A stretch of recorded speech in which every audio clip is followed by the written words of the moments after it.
90년대 초에 정부의 정책에 반대하는 운동을 하다가 감옥소에 갇혔습니다.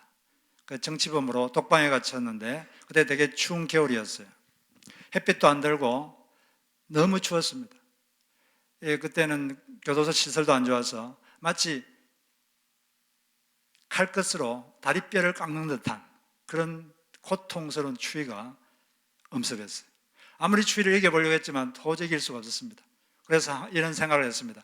성경에 있는 불이라고 하는 글자가 나와 있는 부분을 읽으면서 내가 시간을 좀 보내야겠다. 그래서 이제 불이라고 있는 부분을 찾아서 읽기 시작했어요. 떨기나무에 모세에게 임하셨던 불, 그걸 읽고 그 다음 쭉쭉 읽다가 보니까 누가복음 12장 49절을 보니까 예수님께서 이렇게 말씀하셨습니다. 내가 세상에 불을 던지러 왔노라. 이미 이 불이 붙었다면 내가 바랄 것이 무엇이 더 있겠느냐. 이 말씀은 예수님이 이제 성령을 던지러 왔다 이 말이죠. 이걸 이제 읽으면서 기도를 했습니다. 이 세상에 불을 던지러 오신 예수님, 제가 너무 춥습니다. 제발 불을 좀 제게 주십시오. 이렇게 간절히 기도하면서 계속 불이라고 하는 부분이 있는 부분을 읽었어요. 그러다 조금 더 읽다 보니까 사도행전 2장 1절, 3절 보니까 오순절날 제자들이 모여있는데 갑자기 그 방에 세찬 바람 소리가 확 나더니 갑자기 사람 혀처럼 생긴 불길이 확 위에서부터 임해가지고 각 사람들 위에 쫙 임하는 거예요. 그러면서 각 사람들이 성령이 충만해가지고 방언을 하고 또 이분들이 나가가지고 온갖 이적 기사를 행하면서 부활하신 예수가 하나님이시다, 부활하신 예수가 그리스도이시다를 증거했습니다. 그런데 그 부분을 읽는데 불의 혀처럼 임했다 그 부분을 읽는데 갑자기 어느 순간 이 사람 몸이 뜨거워졌어요. 몸이 뜨거워지고 마룻바닥을 짚어보니까 얼음장같이 차가운데 마룻바닥이 따뜻합니다. 그리고 벽을 만졌는데 벽도 따뜻해요. 깜짝 놀랐죠. 무슨 일이 생긴 겁니까? 주의 성령께서 임하신 거죠. 이 성경을 기도하면서 성경을 읽으면 이렇게 성령께서 임하십니다. 성령님은 말씀을 통해서 오시거든요. 성경이 성령님의 길입니다. 이 신기한 체험이죠. 이 독방에 성령께서 찾아오셨구나. 그걸 깨닫고 일어나가지고 모퉁이 돌면서 인사를 했습니다. 그리고 너무 감사합니다. 예, 이분에게는 성령님께서 정말 온기를 가진 그런 어떤 외적 현상을 가지고 임하셨어요. 그런데 물론 성령께서 임하실 때 반드시 이런 외적 현상을 동반하는 것은 아닙니다. 그렇지만 한 가지 확실한 것은 성령께서 임하면 사람 마음이 뜨거워집니다. 사람 마음이 뜨거워져요. 하나님이 진짜 살아계시는구나. 이런 영적 실제에 대한 생생한 깨달음, 이걸로 마음이 확 뜨거워집니다.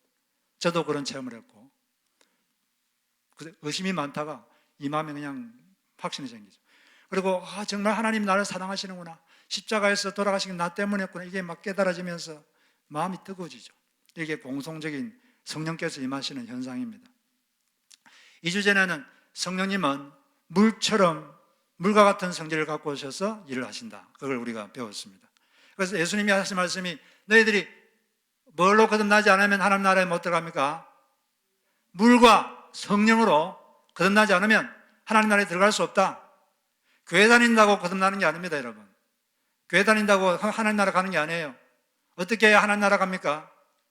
성령으로 다시 태어나야 돼요. 예수를 회개하고 예수를 믿고 예수님을 자기가 순종해야 될 자기 인생의 주인님으로 믿을 때, 영접할 때, 그때 성령께서 오셔서 우리를 다시 태어나게 하는 거죠.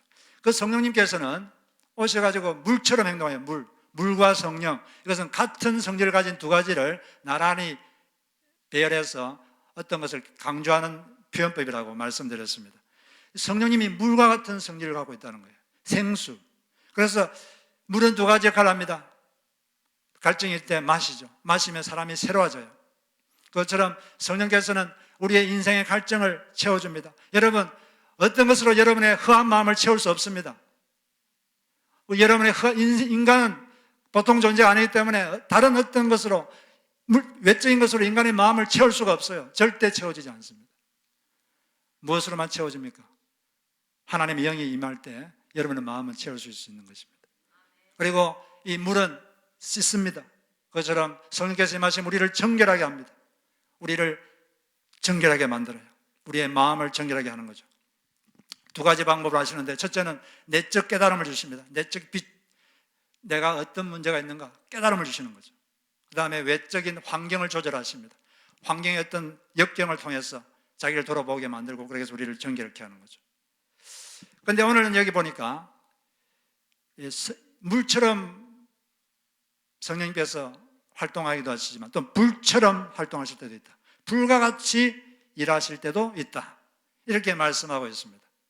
마태복음 3장 11절에 보니까 침례요한이 하신 말씀인데, 나는 너희들이 회개하도록 하기 위해서 물로 너희들을 침례하지만, 그러나 나 뒤에 이제 나보다 훨씬 위대하신 뛰어나신 분 그리스도가 오실 텐데, 그분은 무엇으로 침례합니까?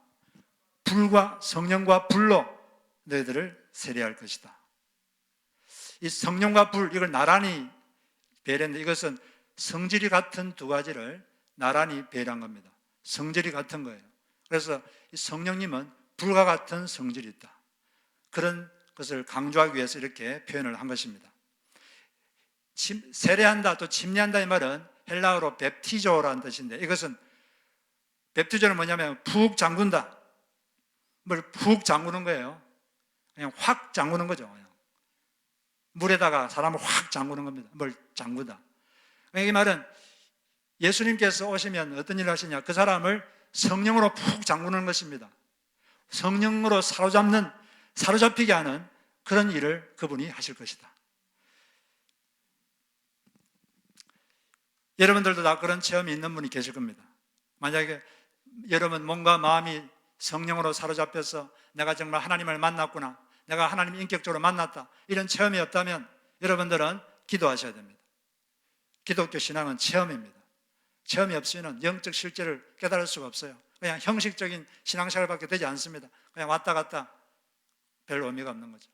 그래서 우리는 이런 체험이 필요한 거죠. 하나님, 여러분, 이 예수님의 임무 중에 하나는 바로 불과 같은 성령님을 여러분에게 부어주는 게 그분의 임무 중에 하나입니다. 그렇기 때문에 하나님께 간절히 간구할 때 불과 같은 영이 여러분에게 임하게 될 것입니다. 그러면 이 성령님은 불과 같은 역할을, 불과 같은 성질이 있어서 그렇게 일을 하시는데, 불은 성경에서 크게 세 가지 그런 특징이 있습니다. 첫째는, 불은 어떤 의미가 있느냐, 성경에서 첫째는 능력을 뜻합니다. 불과 같은 성령은 바로 강력한 능력을 가진 성령님, 그분이 오신다, 그런 뜻입니다. 어떤 능력이냐면은 사람을 구하시는 능력, 그리고 구원받은 그 사람이 남을 구하는 사람이 되도록 하는 능력, 이런 능력을 부어주시는 거죠.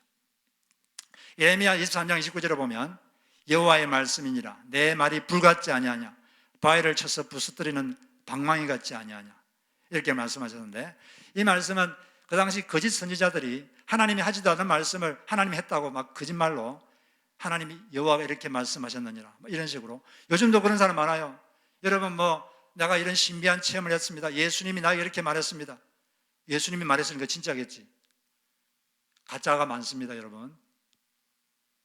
그리고 가짜가 많이 드러났죠. 이렇게 될 거라고 했는데, 만약 그런 사람 말 들었으면 벌써 한국 전쟁이 벌써 몇 번이나 일어나고도 많았을 겁니다. 그 당시도 그런 가짜 선지자가 많았어요.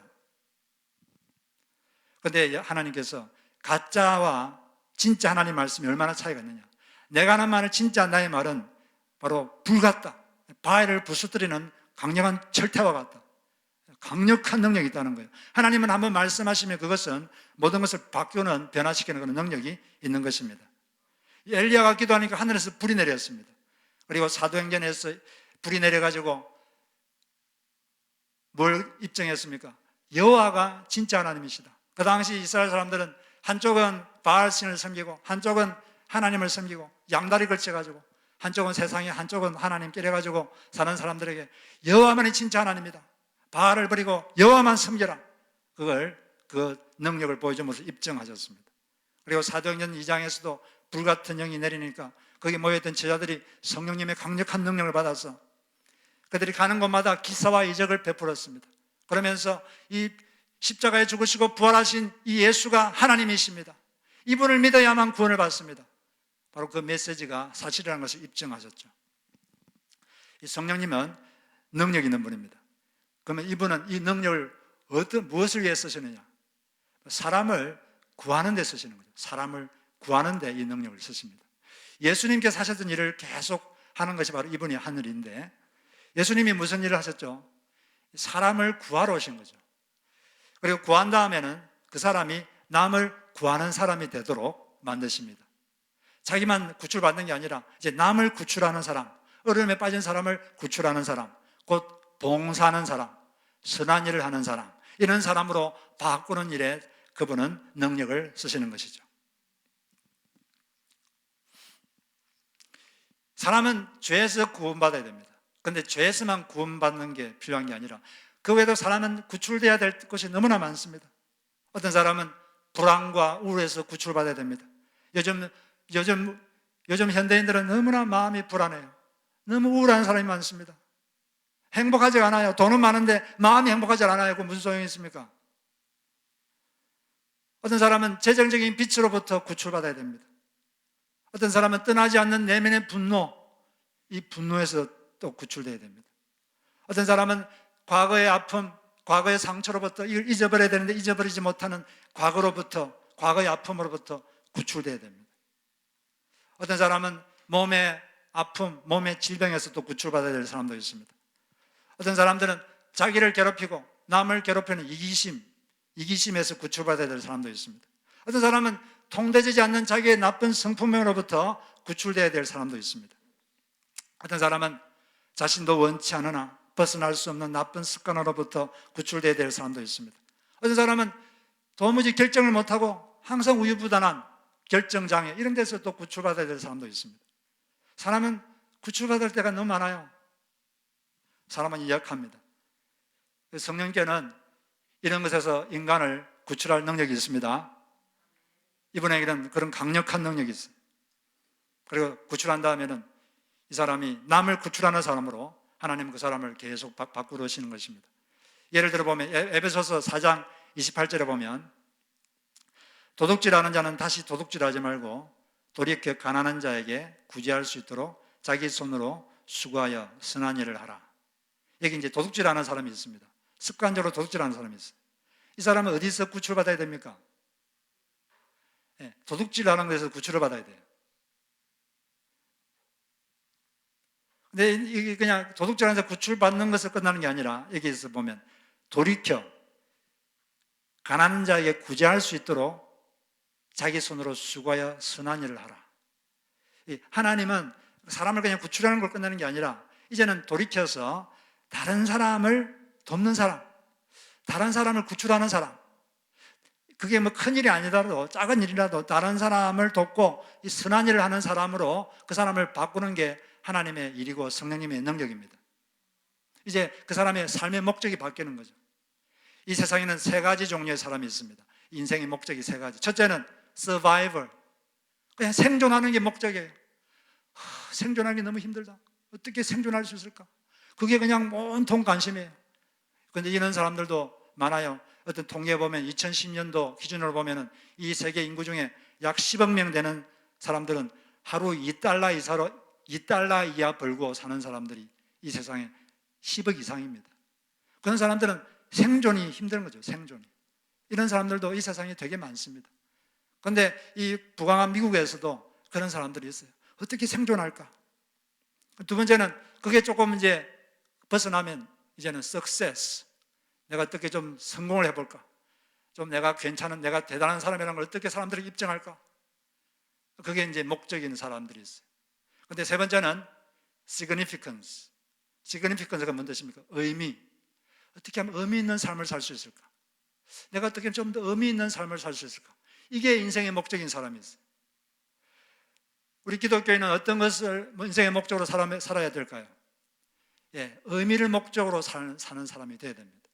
의미를 목적으로 살다 보면 하나님이 필요하면 석세스도 주시는 것입니다.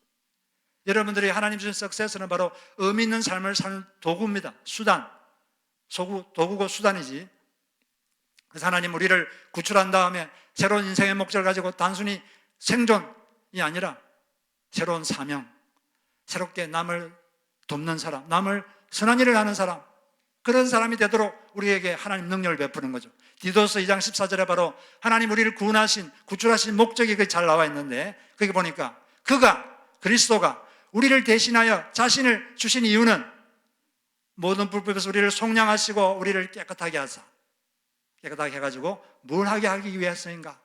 선한 일을 열심히 하는 자기 백성이 되게 하려 하심이라. 뭘 하도록 하기 위해서 우리를 구출하셨습니까? 선한 일을 어떻게? 열심히, 대충 하는 게 아니라, 어쩔 수 없이 하는 게 아니라, 어머저하는 게 아니라 열심히, 선한 일을 열심히 하는 사람이 되도록 하기 위해서 우리를 구원해주셨다. 성령님께는 그런 능력이 있습니다. 여러분, 하나님은 그분은 여러분을 죄에서 구출할 뿐 아니라 여러분의 인생의 여러 가지 어려움에서 구출해 주실 겁니다. 그런 다음에 여러분이 다른 사람을 구출하고 다른 사람에게 선한 일을 하는 그런 사람이 되도록 하나님은 그렇게 만들어 가실 것입니다. 그분은 대단한 능력이 있어요. 어떨 때는 서서히 역사하셔서 서서히 그 어려움에서 이렇게 빼내는 적도 있지만, 어떨 때는 아주 극적인 형태로, 극적인 방법으로 갑자기 역사하셔서 그 사람을 그 어려움에서 확 구출해낼 때도 있습니다. 다양한 방식으로 하시는 거죠. 어떤 한 남자가 있었는데 이분은 물건을 훔치고 싶은 마음 때문에 너무나 힘들었습니다. 어떤 상점에 가면 자기도 모르게 그냥 손이 물건에 가 있고 벌써 가방에 들어가 있어요. 너무나 빠르기 때문에 아무도 눈치를 못 챕니다.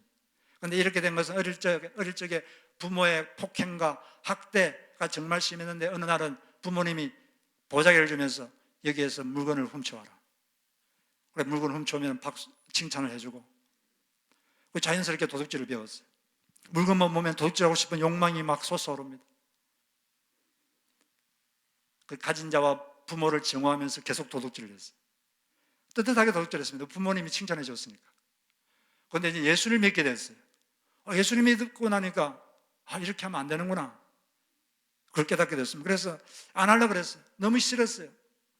그런데 해결이 안 됐습니다. 여러 방법을 도전하고 회개하고, 그래도 그 마음 충동이 자꾸 일어나가지고 없어지지 않았어요. 손이 먼저 나가버리는 거예요. 이런 자신을 제어하기 위해서 상점에 갈 때 딸을 데려가기도 했습니다. 딸이 있으면 안 할 것 같아서. 그런데 딸 때문에 물건을 못 훔치니까 딸이 죽이도록 미워졌습니다. 뭔가 강한 것이 그 사람 마음을 사로잡고 있다는 걸 느꼈어요. 그런데 그분은 어떤 내적 치유 세미나를 참석했습니다. 거기서 내면의 상처를 치유해야 된다는 것과 예수님의 이름의 권세에 대해서 배웠습니다. 그걸 이제 배우고 그날도 내적 치유 세미나를 마치고 집으로 가고 있는데, 어느 상점 앞을 지나가고 있는데 그 상점이 슈퍼마켓인데 조그만한 그 물건을 밖에 진열해 놨어요. 밖에 진열해고 주인은 안에 있고 주인이 안 보입니다. 갑자기 속에서 충동이 일어납니다. 저걸 훔치고 싶다, 이런 생각과 충동이 여기서 확 일어나는 거예요. 그런데 그 순간 이분은 이름이 강신데 정말 이 굴레에서 헤어나고 싶었어요. 너무나 소망이 컸습니다. 그래서 그 세미나에서 배운 대로 주위의 사람들에 상관없이 이렇게 외쳤습니다. 내가 예수님 이름으로 명한다. 도둑질하라는 이 생각은 내게서 떠나가라. 도둑질하라는 이 생각이 나는 싫다. 예수 이름으로 이 생각을 끊는다. 나는 이 생각을 따르지 않을 것이다. 계속 이렇게 외쳤습니다. 이게 외치고 있는데 갑자기 이 마음속에서 도둑질하고자 하는 충동이 갑자기 힘이 쫙 빠지는 걸 느꼈습니다. 갑자기 힘이 쫙 빠지는 걸 느꼈는데, 그때 이후로 이번에 한 번도 도둑질을 하지 않았습니다. 바로 그 순간 성령께서 임하신 거죠. 성령께서 나는 이 생각이 싫다. 나는 이렇게 하지 않을 것이다. 예수님의 이름으로 떠나가라. 그렇게 했을 때 성령께서 극적으로 임하셔서 거기에서 빠져나올 수 있도록 한 것입니다. 여러분에게도 이런 역사가 있으시기를 주의 이름으로 축복합니다. 또 이 세상에는 병든 사람이 많아요. 어술이 발달했지만 어술로 못 고치는 병이 허다합니다. 한국 기독교 사회를 보면 부흥운동을 일으켰던 분들 중에는 이 병을 고치는 기적을 행한 분이 많았습니다. 그 중에 대표적인 분이 3.1운동 1919년 그 이후로부터 본격적으로 활동하셨던 김익두 목사님인데, 이분은 뜨거운 말씀으로 회개를 촉구하시고 그리고 엄청나게 많은 병자를 고쳤어요. 공식 기록으로 보면 불구자만 10,000명을 고쳤다고 합니다. 이분 집회에 참석해서 은혜 받은 사람이 주기철 목사님, 이승복 목사님 이런 분들이 그 집회에 참석해서 은혜 받고 예수 믿고 신학교 가가지고 아주 기독교사에 엄청난 분들이 되셨죠. 이분은 이 병자를 위해서 기도할 때 성경에 있는 기도문을 가지고 기도를 많이 하셨다고 합니다. 이기화라고 하는 북한 지역에 사는 여자분이 계셨는데 이분이 무당 귀신이 들어가지고 사경을 헤매고 있었어요. 그런데 이분은 그 이연을 위해서 금식하면서 기도했습니다. 그러면서 출애굽기 32장에 보면 모세가 기도하는 기도문이 나오죠. 이 이스라엘 백성들이 금송아지를 세워가지고 우상 숭배하자 하나님이 진노하셔서 이들을 멸하고 내가 새롭게 너를 위해서 다른 민족을 세우겠다. 그랬을 때 모세가 목숨 걸고 중보기도 합니다. 주여 차라리 제 이름을 생명체에서 지워주시고 저들을 구해 주십시오. 그는 이 기도문을 가지고 기도했습니다. 주여 저의 생명을 감해서라도 그 여인을 살려주십시오. 이 한 여인에 대한 뜨거운 영혼에 대한 사랑이죠. 그리고 기도의 능력에 대한 확신을 가지고 이분이 그렇게 기도를 했어요. 기도하자 그 여인이 기적적으로 나았습니다. 그러자 주변의 그 마을 사람들이 대부분 다 그걸 보고 예수님을 믿었어요. 이런 일들이 되게 많았습니다. 이거 하나의 사실, 하나의 예에 불과하고 우리 한국 기독교 사회는 그런 일이 되게 많았습니다. 지금도 하나님께서는 이런 식으로 일을 하고 있습니다. 야고보서 5장에 보면 우리 김익도 목사님이 이 말씀을 주장하면서 기도했는데 믿음의 기도는 병전자를 구원하리라. 지금도 하나님께서는 여러분 삶 속에 이런 능력으로 역사하고 있습니다. 하나님의 능력이 필요할 때 하나님 불과 같은 영으로 임해 주시옵소서. 여러분 간절히 기도하시기 바랍니다. 그리고 둘째로 이 불은 정화가 뭡니까? 깨끗하게 하는 거죠. 정화, 죄와 자아를 태우는 것입니다. 성경에서 불은 정화하는 작업을 하는 것입니다. 말라기 3장에 보면 예언이 나오는데 말라기 선지자가 기원전 400년에 예언한 예언서입니다. 거기 보면은 장차 오실 주, 언약의 사자, 언약의 특사, 이 그리스도를 말하는데 그리스도에 대한 예언이 나와요. 그 예언 다음에 400년 후에 오셨죠. 그런데 그 그리스도 주님이 오셔가지고 어떤 일을 할 것인가 거기에 대한 예언이 나오는데 여기 보면 이렇게 되어 있습니다. 3장 1절에 보면 너희가 오랫동안 기다린 주가 문득 자기의 궁궐에 이를 것이다.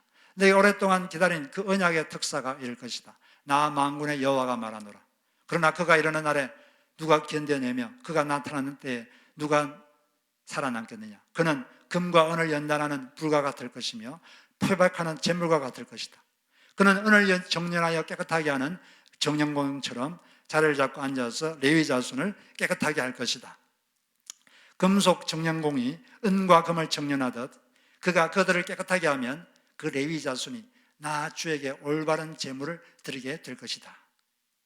이 그리스도가 오셔가지고 그 당시 형식적인 예배, 형식적인 신앙생활 하던 그들, 형식적인 예배 드리는 그들을 정련해가지고 참된 예배를 드리는 사람으로 만들어 갈 것이다. 이런 이제 예언을 한 거죠. 여기 보면은 그리스도께서 오셔서 하는 일은 금과 은을 연단하는 불과 같이 사람들을 연단하는 것입니다. 여러분 순금을 어떻게 얻는 줄 아십니까? 순금은 먼저 잡석과 동, 은, 금이 섞여 있는 동광석이라는 이런 것을 막 용광로에 넣어가지고 그걸 이제 하는데 여러 가지 방법이 있어요. 그 중에 하나가 용광로를 통한 방법이 있는데 이 동광석 50톤을 정렬하면 약 1kg의 순금이 나옵니다. 처음에 1000도 이상의 용광로에 거쳐가지고 구리를 넣고 그 다음에 은을 넣고 그 다음에 금을 넣습니다. 용광로에다가 이걸 넣으면은 금이라는 게 비중이 높기 때문에 금은 가라앉고 불순물은 위에 뜹니다. 그렇게 해서 순금을 넣는 거죠. 왜 그러면 예수님께서는 성령께서는 우리에게 찾아와서 우리를 정화하는 연단하는 일을 할까요? 왜 그렇게 하시느냐? 우리 자신들이 겪는 많은 문제들이 많은 고통들의 원인이 알고 보면 바로 우리 자신이기 때문에 그렇습니다. 우리 자신이 우리의 많은 고통의 원인이기 때문에 우리 자신을 바꿔야 우리를 여러 가지 어려움에서 구출할 수 있기 때문에 우리를 연단하시는 것입니다. 저도 마찬가지지만 우리가 자신을 보면 우리들이 갖고 있는 많은 문제의 원인이 바로 우리 자신이에요. 물론 다른 사람이 나빠서 생긴 문제들도 있는데 그런 경우도 자기가 잘못 반응했기 때문에 훨씬 더 악화되는 경우들도 많습니다. 타인이 나쁘고 환경이 나빠도 자신이 잘 반응하면 잘 해결할 수 있는데 그러지 못해서 문제를 키우는 경우도 많이 있는 거죠. 그래서 알고 보면 많은 문제들이 그 근원이 바로 우리 자신이라는 것을 우리는 알게 되는 것입니다. 우리는 우리 자신을 잘 알고 있습니다. 여러분들은, 저도 그렇지만 원치 않은 생각을 많이 해요. 그리고 자기가 원치 않은 감정, 컨트롤 안 되는 감정, 이걸 가질 때도 많습니다. 또 떨쳐버리고 싶은데 그렇게 되지 않은 과거에 대한 후회와 분노, 이런 것도 있어요. 지나고 나면 내가 왜 그런 말을 했을까 후회되는 그런 내뱉은 말들, 이런 것도 많습니다. 또 자기중심적인 태도. 여러분, 자기중심적인 태도가 어떤 태도입니까? 어떤 게 자기중심적인 태도입니까? self-centeredness, 이게 사실은 모든 대인관계의 가장 근본적인 문제인데, 자기중심적인 태도는 어떤 것입니까? 모든 매사를 자기가 원하는 방식대로 하려는 태도. 매사를 자기가 원하는 대로 하려고 하는 거예요. 자기가 원하는 방식대로 하려고. 그러면은 다른 사람과 부딪힐까요? 안 부딪힐까요? 반드시 부딪히죠. 이런 태도, 이런 것들이 사실은 우리를 많이 어려움을 겪게 하는 이유 중에 하나가 되는 것입니다. 주님 이걸 잘 알고 계십니다. 마음이 문제구나. 그래서 뭔가 변화가 일어나려면 우리 마음에서부터 시작돼야 됩니다. 이 마음에서부터 시작돼야, 이 마음이 좋게 바뀌면 우리 삶의 문제 중에서 많은 것들이 또 변할 수가 있거든요. 주님 이걸 잘 아십니다. 그래서 잠언에 보면 이런 말씀이 있어요. 잠언 10장 3절에 보면 도가니는 은을, 풀무는 금을 연단하거니와 여호와는 뭘 연단하실까요? 마음을 연단하시느니라. 하나님 우리 마음을 연단하기 원합니다. 우리 마음을 좀 이렇게 다듬기를 원해요. 잠언 16장 30절에 보면 노하기를 더디하는 자는 용사보다 낫고 자기 마음을 다스리는 자는 무엇을 빼앗는 자보다 나으니라? 성을 빼앗는 자보다 낫다. 마음을 그만큼 다스리기가 쉽지가 않습니다. 여러분, 자기 마음을 다스리기가 쉽습니까? 어렵습니까? 쉽다고 생각하시는 분? 그런 분 있으면 여기 나가세요. 더 이상 예배 드릴 필요가 없습니다. 제일 힘든 게 자기 마음을 다스리는 거예요. 너무 힘듭니다. 너무 힘들어요. 저도 그걸 느끼고 여러분도 아마 느낄 겁니다.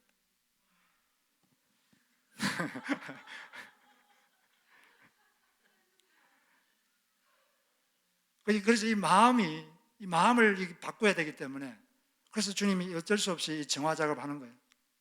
때로 우리에게 불같은 시험을 통과하는 이유가 바로 그 이유 때문에, 물론 어려움이 있는 게 다 그런 이유 때문은 아니고, 제가 말했지만 여러 가지 어려움, 우리에게 고난이 오는 이유는 다양합니다.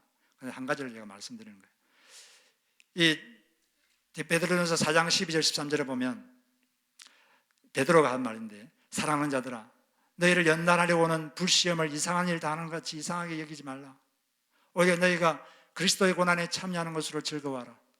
그 이유는 그의 영광을 나타내실 때 너희로 즐거워하고 기뻐하게 하려 함이라. 그 당시 베드로 있을 때 기독교인들이 너무 여러 가지 어려움이 많았어요. 불시험을 당했어요. 아주 힘든 시험을 당했다는 거죠. 그런데 이 사람들이 생각해서, 아니 우리가 이렇게 예수를 잘 믿는데 왜 이렇게 어려움이 오나, 이상하게 생각했어. 이런 일이 생기면 안 되는데. 그런데 베드로가 이상하게 생각하지 마라. 너희들이 하나님 나라에 들어가려면 이런 일을 많이 겪어야 된다. 이런 일이 오는 이유가 뭐냐? 너희를 연단하려고 오는 것이다. 이렇게 분명히 목적을 말해주고 있습니다. 우리의 삶에 하나님은 우리 마음에서 불순물을 제거하기 위해서, 우리를 연단하기 위해서 이런 불시험이 올 수가 있습니다. 여러분, 살아오시면서 불같은 시험을 겪어보지 않은 분이 계십니까? 계신 분 한번 손 들어보세요. 나는 불같은 시험을 한 번도 겪어보지 않았다. 아무도 안 계시죠? 저도 정말 힘든 경험을 많이 했습니다. 겉보기는 멀쩡하게 생겼는데 정말 험한 인생을 살았습니다. 여러분도 험한 인생 사시겠지만 앞으로도 올 수 있고 또 여러분 지금도 겪고 있는 분도 계실 것입니다. 그런데 그 목적이 연단이라는 걸 알아야 돼요. 내 마음을 바꾸는 게 목적입니다. 그래서 어떤 갈등이나 어려움이 올 때 여러분 먼저 질문해야 될 게 이런 질문을 해야 돼요. 나의 어떤 면이 변화되어야 이 문제가 다시 안 생기겠는가? 따라서 나의 어떤 면이 변화되어야 이 문제가 다시 안 생기겠는가? 이 질문을 먼저 해야 돼요. 근데 우리는 어떤 갈등이나 어려움이 오면 먼저 어떻게 하면 빨리 이걸 좀 없앨까? 어떻게 하면 빨리 좀 고통을 없앨까? 여기에만 생각하는데 그래가지고 빨리 없어지지 않습니다. 그 이유가 우리를 연단하는 게 목적이기 때문에 이 목적이 끝나야 끝이 나요. 그렇기 때문에 우리 이런 질문이에요. 저도 어떤 어려움 오면 저도 어떤 어려움 오면 저는 이런 질문을 하려고 노력합니다. 내가 어떤 면이 변화되어야 되는가? 나의 어떤 면이 부족해서 자꾸 이런 문제가 생기는가? 이렇게 질문하면 하나님께 가르쳐 주십니다. 가르쳐 주고 그걸 가지고 계속 기도하고 이렇게 하면 이게 문제가 해결되는 걸 자주 느껴요. 이 사람마다 다 마음이라는 게 있어요. 마음. 이 마음이라는 게 되게 신기한 건데 이 마음을 하나님은 바꾸기를 원하는 거죠. 오순절날 성령이 임하셨을 때 제일 먼저 생긴 현상은 베드로가 설교하니까 듣는 사람들이 마음이 찔렸어요. 마음이 찔리니까 마음을 찢었습니다. 확 찢어가지고 찢어 발겨야 바꿀 수 있거든요. 찢으니까 그 속에 성령이 임하셨어요. 성령님께서는 우리 이 마음을 어떤 특정한 종류의 마음으로 바꾸고 싶어 합니다. 어떤 마음으로 바꾸고 싶어 하는가? 그게 이제 성경에 기록되어 있어요. 어떤 마음, 어떤 상태의 마음으로 바꾸고 싶어 하시는가? 그 목적이 있거든요. 그 목표가 있기 때문에 그 목표를 달성하기 위해서 성령님은 여러 가지 방법으로 우리 마음을 자꾸 바꿔갑니다. 그 어떤 마음일까요? 여러분 잘 아시는 건데 갈라디아서 5장 22절로 23절에 나와 있죠. 이런 종류의 마음으로 바꾸려고 성령께서 여러 가지 작용을 하십니다. 이게 이제 성령의 열매라는 단어로 우리가 알고 있는데 먼저 뭐죠? 성령의 열매를 성령께서 작용해서 우리 마음을 이런 마음으로 바꿔갑니다. 먼저 뭡니까? 사랑. 제일 먼저 사랑이 나오는 건 이 사랑의 마음만 있으면 나머지는 따라옵니다. 사람을 사랑하게 되면 뒤건 따라오게 돼 있어요. 뭔가 사람하고 문제가 생기는 건 내 마음속에 사랑이 없구나. 그렇게 생각하면 정확합니다. 사랑이란 것은 사람을 아끼고 귀하게 여기는 마음이에요. 그 사람을 그냥 아끼고 귀하게 여기는 마음이에요. 이 사람이 어떤 면은 자기하고 생각이 다를 수도 있어요. 어떤 견해가 다를 수 있습니다. 견해가 다르면 기분 나쁘죠. 화가 나고. 그렇다고 사람을 싫어하면 안 돼요. 사랑한다는 사람은 아끼고 귀중히 여기면 사람은 이 사람이 나하고 생각도 다를 수 있고 견해가 다를 수도 있고 성숙한 사람은 자기하고 생각이 다른 사람과 잘 지내는 사람이 성숙한 사람입니다. 사람이 싫어지고 사람이 이어지면 여러분 문제가 생긴 겁니다. 사람이 싫어지면 사람은 귀하게 여겨져야 됩니다. 그 다음에 뭔가 문제가 있는 것은 그 다음 차례로 해결해야 되는 거죠. 기도하면서 지혜를 짜서 해결할 수 있는 것입니다. 그 다음에 희락, 하나님의 자녀된 자로서의 기쁨, 화평, 평화, 사랑과 화목하고 하나님께 거리낌이 없는 마음의 상태, 오래 참음, 힘들어도 좋은 날이 오기를 바라면서 불평 없이 참고 견디는 마음, 이게 오래 참음입니다. 자비, 남에게 친절하게 대하는 마음, 항상 친절하게 kindness. 그 다음에 양선, 이건 남에게 선을 베푸는 마음, 남에게 가능하면 유익하게 하려고 하는 마음, 양선. 그 다음 온유는 충성이라는 것은 책임을 끝까지 완수하는 거죠. 의리를 지키고 책임을 끝까지 완수하는 마음. 그 다음에 온유는 뭡니까? 거칠지 않고 부드러운 마음, gentleness. 그 다음 절제, 해야 할 것은 하고 하지 말아야 할 것은 하지 않을 수 있는 마음. 이런 이제 마음으로 우리를 바꾸려고 성령님은 계속 일을 하십니다. 그러면 이게 쉽지는 않은데, 여러분들이 어떤 삶에 어떤 문제가 있을 때 혹시 내 마음속에 이런 9가지를 쭉 여러분 보면서 나에게 어떤 문제가 있는가, 이 중에서 내가 어떤 면에서 발전이 있어야 되는가, 그걸 한번 질문해 보십시오. 그러면 답이 나옵니다. 그럼 성령께서 가르쳐 줍니다. 그럼 그걸 가지고 계속 기도하시고 하나님 도와달라고 할 때 여러분 도와줄 것입니다. 할렐루야. 그래서 하나님께서는, 이 성령께서는 우리에게 임하셔서 이렇게 우리의 마음을 정화시키는 작업을 하는 일을 하시는 거죠. 불같은 성령께서는. 그 다음에 세 번째는, 이 불은 사랑의 불입니다. 사랑의 불. 성령의 불은 사랑의 불입니다. 아까도 말했지만, 금방 말했지만, 사람이 사랑이 마음에 있으면 다른 성분들은 따라오게 돼 있어요. 이 사람이 성령이 확 임하면 마음이 뜨거워집니다. 먼저 주님에 대한 사랑으로 마음이 뜨거워져요. 어제 저녁에 저희 아내가 우리 자녀들을 보면서 걱정하면서 이런 말을 했습니다. 그게 지금 기억나는데, 나는 저 나이 때 주님을 위해서 목숨을 바치고 싶었는데 우리 아이들은 왜 저럴까? 내가 신앙교육을 잘못 시킨 것 같아서 참 마음이 아프다. 저희 아내가 이제 성령 받고 마음이 뜨거워졌어요. 어떻게 하면 주님을 위해서 내 목숨을 바칠 수 있을까? 누구나 다 성령을 받고 이러면 어떻게 하면 주님을 위해서 살 수 있을까? 어떻게 하면 주님을 위해서 목숨 바칠 수 있을까? 저도 대학생 시절에 마음이 뜨거워가지고 그런 이제 기도를 많이 했었는데, 이 성령이 임하면 그런 마음이 생겨요. 어떻게 하면 예수님을 위해서 죽을 수 있을까? 어떻게 하면 예수님을 위해서 살 수 있을까? 이게 성령 받은 사람의 특징입니다. 그 다음에 또 성령의 불이 임하면 사람에 대한 사랑이 생겨요. 사람에 대한 사랑의 불이 막 타오릅니다. 보통 자기는 그런 사람이 아닌데 이 성령이 임하면 사람이 그런 사랑의 사람으로 바뀌어요. 그건 자기가 하는 게 아닙니다. 이 성령 안에서 그렇게 사람을 만들어가는 거예요. 베드로전서 1장 22절에 보면 너희가 진리를 순종함으로 너희 영혼을 깨끗하게 하여 거짓이 없이 형제를 사랑하게 이르렀으니 마음으로 뜨겁게 서로 사랑하라. 우리에게 이렇게 하나님께서 우리의 마음을 정화하는 이유도 이 사랑하지 못하게 하는 그 불순물을 제거하기 위해서 이런 시험을 허락하시는 것입니다.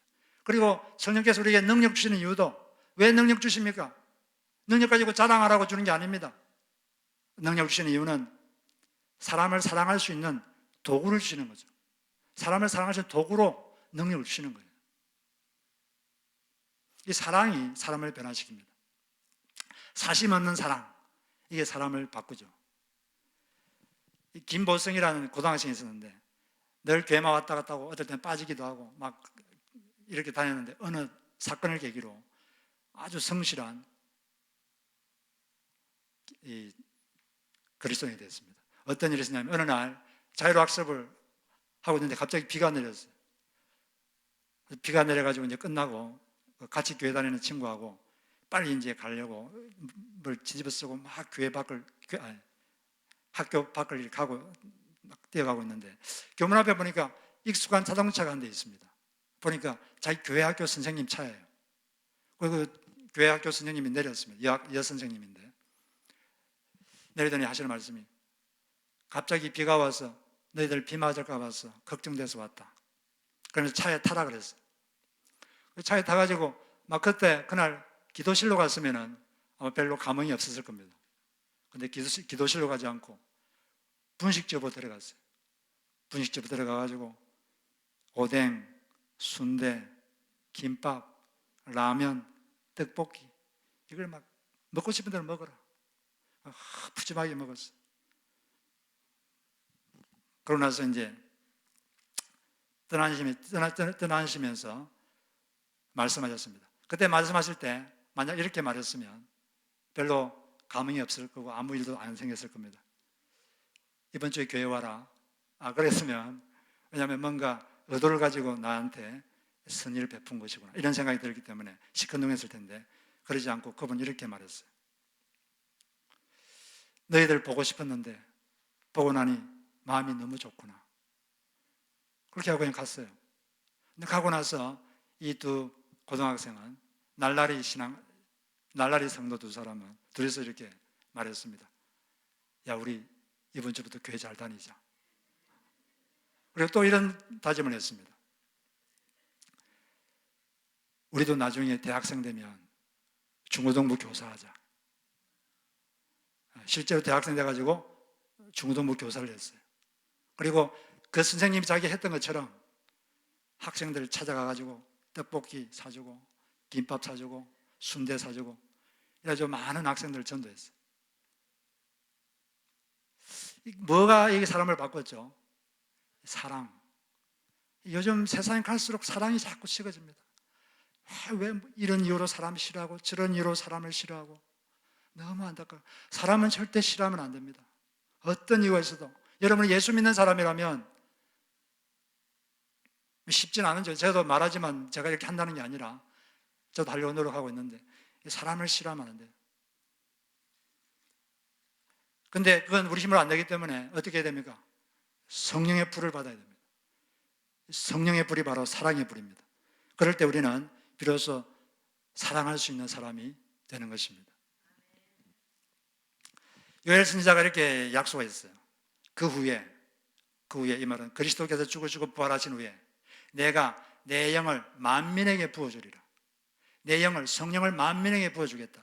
만민이란 말은 모든 종류의 사람, 모든 종류의 사람, 특별한 목사, 선교사 이런 사람이 아니라 선지자 이런 게 아니라 모든 종류의 사람, 어린애, 노인, 남자, 여자, 종, 주인, 선지자, 평범한 사람, 모든 종류의 사람에게 내가 내 영을 부어주겠다. 이건 약속이에요. 이 약속을 자기 걸로 붙잡고 그 믿고 기도하면 여러분에게도 이 불과 성령으로 하나님이 사로잡아 주십니다. 여러분, 하나님 제게 불같은 영을 부어 주시옵소서. 예수님이 바로 그 일을 하기 위해서 오셨다고 하지 않았습니까? 제게는 불같은 성령님의 능력이 필요합니다. 제게는 제 다스리지 않는 이 마음, 이 다스리지 않는 이 마음을 다스리기 위해서는 불과 같은 성령님이 제게 필요합니다. 저를 여기에서 구출해 줄 제 마음을 다스릴 수 있는, 제 마음을 바꿀 수 있는 성령님의 불이 필요합니다. 제게 성령님의 불을 내려 주시옵소서. 제게는 사랑의 불이 필요합니다. 사랑의 불, 성령의 불을 제게 내려 주시옵소서. 여러분 간절하게 기도하시기 바랍니다. 그럴 때 성령의 불이 지금도 여러분에게 임할 수 있습니다. 간절하게 줄기차게 믿음을 가지고 기도하시는 여러분 되시기를, 그래서 성령의 불로 활활 타오르는 우리 원더풀 교회가 여러분들 다 되시기를 주의 이름으로 축복합니다.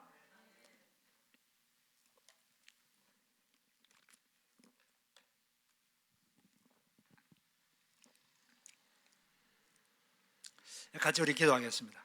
고개를 숙이고